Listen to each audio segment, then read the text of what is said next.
Ukraine যুদ্ধের বয়স প্রায় ৪ বছর হতে চললেও এতদিন সেন্ট পিটার্সবার্গে বড় কোনো হামলা চালায়নি কিয়েভ। কিন্তু রাশিয়া যখন বিনিয়োগ আকৃষ্ট শহরটিতে ১৩০টির বেশি দেশের হাজারো প্রতিনিধির অংশগ্রহণের গুরুত্বপূর্ণ অর্থনৈতিক ফোরামের আয়োজন করেছে, ঠিক তখনই নজিরবিহীন ড্রোন হামলা চালিয়েছে ইউক্রেন। এই হামলার তীব্রতা এতটাই বেশি ছিল যে যুদ্ধ শুরুর পর প্রথমবারের মতো বাসিন্দাদের ঘরের ভেতরে থাকার আহ্বান জানিয়েছেন শহরটির গভর্নর আলেকজান্ডার বেগলভ।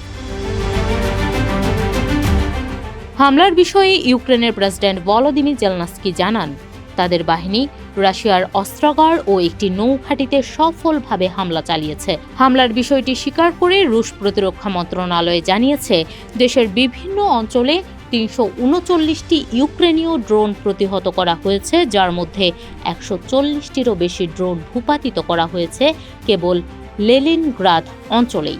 এতগুলো ড্রোন ভূপাতিতের পরও একটি রুশ সামরিক স্থাপনা এবং কয়েকটি ভবন ক্ষতিগ্রস্ত হয়েছে বলে নিশ্চিত করেছে অঞ্চলটির গভর্নর আলেকজান্ডার দ্রোজদেনকো। হামলার আগে অবশ্য রুশ প্রেসিডেন্ট ভ্লাদিমির পুতিনকে যুদ্ধবন্ধে সরাসরি বৈঠকে বসার আহ্বান জানিয়েছিলেন জেলনাস্কি, যদিও সেই প্রস্তাব প্রত্যাখ্যান করেন পুতিন। এরপরই অঞ্চলটিতে ভয়াবহ এই হামলা চালায় ইউক্রেন।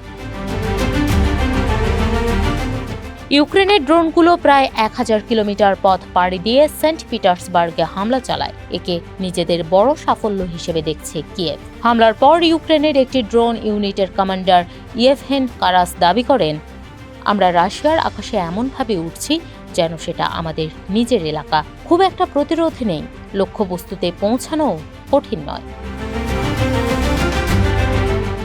অর্থনৈতিক ফোরাম চলা অবস্থায় হাজারো প্রতিনিধিদের উপস্থিতিতে অঞ্চলটিতে হামলার পর কতটা সফল হবে পুতিনের বিনিয়োগ আকর্ষণের চেষ্টা, তা নিয়ে প্রশ্ন উঠেছে। এখন দেখার অপেক্ষা কিভাবে এই হামলার জবাব দেয় মস্কো।